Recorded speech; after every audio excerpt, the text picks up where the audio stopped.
bueno, además de eso estamos en proceso electoral. Ya comenzaron los asesinatos de personas que de alguna manera o tenían interés o buscaban un cargo, estaban cerca de o estaban en posiciones políticas. 4 asesinatos de diciembre para acá, de finales de diciembre, 3 en este año. Y ayer leíamos en el programa el artículo que publicó el director editorial de Reforma y además columnista de Reforma, Roberto Zamarripa, instando al Instituto Nacional Electoral a que se sume, no solo a lamentar los hechos de violencia, sino que se anticipe, que ayude. Él decía, hay que crear un mapa de riesgos, de zonas de riesgo, donde tendría que haber, suponemos, un trabajo especial de cuidado, de protección, en fin, una serie de cosas. Luego Roberto Gil nos dijo, ya hay una instrucción del Tribunal Electoral para que el Instituto Nacional Electoral haga un trabajo de ese tipo. Y bueno, tomamos la decisión de hacerle la pregunta a consejeros del Instituto Nacional Electoral sobre este tema, y comenzamos con Uki Espadas, Manuel. Así es, correcto. Consejero, muy buenos días. ¿Qué tal? Muy buenos días. Buen día, consejero. Buen día, buen año. Pues, ¿qué le parece esta propuesta? ¿Cuál es la visión que tiene el INE sobre esto? Y entiendo que la discusión que vendría en breve, precisamente para tratar de definir esta posición sobre la inseguridad en algunos estados del país. No, a ver, esto fue algo que ya pasó por el INE a partir de un mandato del tribunal, que tuvo como resultado el establecimiento de mesas locales de coordinación para tratar diversos asuntos, entre ellos la seguridad concreta, caso por caso. A ver, la propuesta que hace Roberto el día de ayer tiene varios problemas. El primero es un problema práctico. Imaginemos que le hacemos caso y entonces nos lanzamos a hacer mapas de seguridad. En ese instante, cada uniforme del INE, de los cerca de 50,000 capacitadores que vamos a tener por todo el país, se vuelve una diana para la delincuencia organizada. Es decir, hasta el día de hoy, pese a intromisiones más bien marginales, aunque graves, de la delincuencia organizada, el instituto no ha tenido mayor problema para llegar a todos los rincones del país. Recordemos que en 2021 nada más dejaron de instalarse 10 casillas de 168,000 que eran, y no se dejaron de instalar en razón de la delincuencia organizada, sino por conflictos locales de otra naturaleza. Si nosotros asumimos que el INE va a hacer mapas de riesgo, cada empleado del INE se vuelve un informante de inteligencia de seguridad nacional y, en consecuencia, objetivo militar para la delincuencia organizada. Me parece que esto, lejos de ayudar a disminuir la violencia, la potenciaría y haría que lo que hoy son efectos graves pero marginales de la delincuencia organizada se extendería de manera muy amplia hasta volverse un impedimento para la instalación de casillas en las zonas donde hay alta incidencia de estos grupos. El otro punto es que el instituto no tiene ni facultades ni capacidades para realizar tareas de seguridad pública.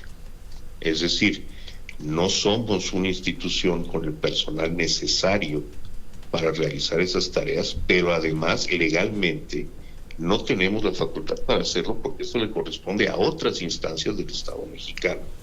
Vamos, no todo aquello que tiene una potencial incidencia sobre procesos electorales es potestad del Instituto Nacional Electoral, y el caso de la seguridad es muy claro en ese sentido. Hay que decir que en relación con el mandato del tribunal, el mecanismo que se ha implementado para intercambio de información y acuerdo con autoridades de seguridad nacional en todo el país ha sido ya aceptado por el tribunal, y este asunto se tiene por solventado ante esta autoridad. Es decir, no hay un pendiente de discusión allá de si el instituto se va a poner directamente a hacer mapas de seguridad o no. Esto se ha cumplido a través de los acuerdos con otras autoridades a satisfacción del Tribunal Electoral. Y entonces, ustedes a lo suyo, y pues las áreas, las instancias que tendrían la responsabilidad de proteger a los ciudadanos, de contener la violencia, que hagan lo propio. Pues en términos generales sí, sin embargo esto incluye mecanismos de comunicación de lado y lado, porque recordemos además que los riesgos en el territorio nacional y los riesgos para efectos de los procesos electorales no son los que tienen nada más que ver con la delincuencia organizada, sino que hay una serie de factores especiales que generan una atención particular a los procesos en distintas secciones. Pero en definitiva el INE no va a asumir obligaciones de seguridad nacional, de seguridad pública, pues entre otras cosas porque no tenemos un aparato capaz para hacerlo, independientemente del asunto legal, que no es una pura formalidad, de que no tenemos las facultades. Hacer un mapa de riesgo sería asumir una obligación de seguridad pública. Pero más allá de eso, sería convertir a cada empleado del instituto en un informante de seguridad y en consecuencia en blanco militar para la delincuencia organizada. Entonces, consejero, digamos que la práctica que ha llevado a cabo el INE es la que está aprobada y es la que va a seguir funcionando. Así operarán. Ustedes intentan instalar los responsables en el país y lo que no se puede, pues es quizá por conflictos locales, no necesariamente por un asunto de inseguridad. Ya si la delincuencia organizada opera, acarrea, obliga a votar por un candidato, eso no necesariamente pasa por ahí. Hay acciones ilegales que las haga quien las haga. El INE tendrá que intervenir y en su caso tomar medidas para evitarlas o evitar sus efectos. Vamos, si la delincuencia organizada interviene directamente en la función de las casillas electorales, pues eso significará violaciones legales que eventualmente podrán redundar en anulación de casillas. Pero ciertamente el INE no va a poner fuerza pública a la delincuencia organizada, entre otras cosas porque el INE no dispone de fuerza pública. Y ahí sí, definitivamente, eso es algo que no es nada más que no le corresponda, es que el INE no tiene por qué hacerlo. Más allá de que no tiene la facultad. Eso le correspondería, escuchándolo, entendiéndolo, y además creo que es muy lógico su planteamiento, consejero, pero vemos que la autoridad no cumple esas funciones. La autoridad administrativa, los gobiernos, las policías, no la cumplen en muchas ocasiones porque no pueden y ya no lo intentan.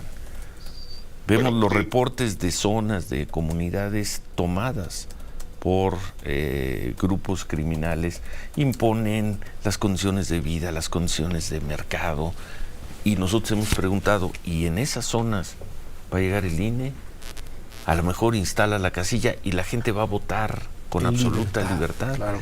Ahí hay algo, ahí hay una realidad que quizá no se quiera ver, consejero. Entiendo que no es función de ustedes, pero en esas comunidades van a llegar ustedes, van a instalar la casilla, seguramente van a poder nombrar a los representantes, a los funcionarios de casilla, pero la gente va a votar en libertad, Hugo.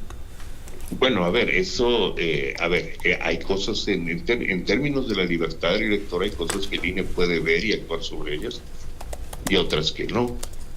Aquí en la Ciudad de México, cuando recibimos gente en las casillas, pues tampoco sabemos si estas personas fueron presionadas laboralmente o de alguna otra manera para votar en un sentido o en otro.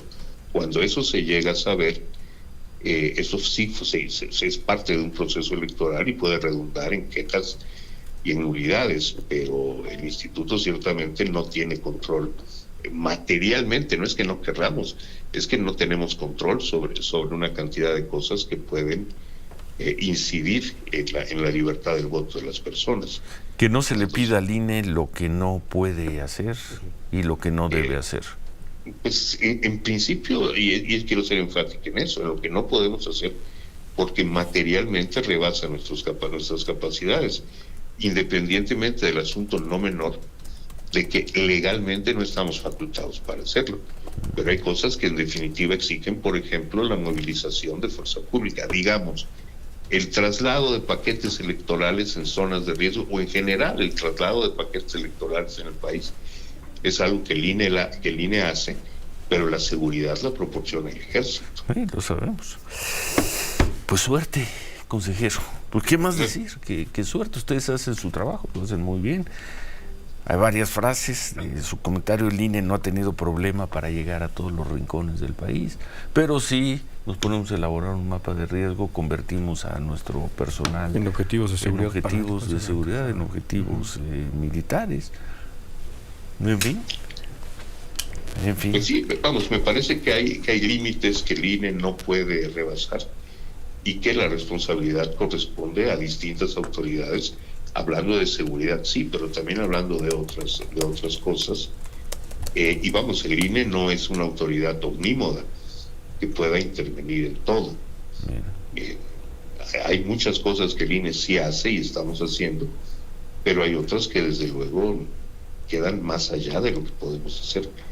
Y la movilización para efectos de seguridad pública es una de esas cosas. Muchas gracias Uc, por esta reflexión. Gracias, Uc Espadas, consejero del... Gracias, consejero. Bueno, claro, ¿no? Pues sí. Y pues un poco puede desalentar una idea que se veía muy interesante, atractiva, que perfilaba ayer Roberto Samarripa en el Reforma, pero pues la lógica siempre es así, cuando hablamos con él. Creo que hay pocas personas en la vida pública mexicana con la lógica, con el sentido lógico de claridad que tiene Uc Espadas. Y primero, nosotros estamos haciendo nuestro trabajo, que es llegar a todo el país, organizar la elección. Segundo, pues si decimos aquí hay riesgo, que hay un grupo criminal, ¿qué va a pasar cuando esas personas regresen a esas zonas tan peligrosas a trabajar? Pues van a ir por ellos, o cabría la posibilidad de pensar que los criminales irían por ellos. Y tercero, el INE no tiene facultad de hacer esas tareas de seguridad. Eso queda muy claro, eso lo tendría que hacer los gobiernos, pero pues no lo hacen. Es lo que te iba a decir, Ciro. Regresamos entonces a la tristísima ecuación por la cual se está buscando una alternativa. Los gobiernos estatales omisos en materia de seguridad, o incapaces, o incompletos, o simplemente pues no tienen interés de hacerlo, Ciro, ¿no? Y dejan pasar la delincuencia organizada. ¿Por qué? Porque a lo mejor la delincuencia organizada le paga mejor a la gente, obliga mejor a la gente, y mejor no te metes en problemas. Otra vez regresas a donde está el problema original, a quienes deben de procurar justicia, y normalmente pues no lo están haciendo. De eso se trata un poco la necesidad de buscar una alternativa, pero pues ya vemos que por el INE de entrada no puede ser. ¿Por qué? Pues porque no tiene facultades, porque está impedido y porque puede ser peligroso para los propios trabajadores del INE.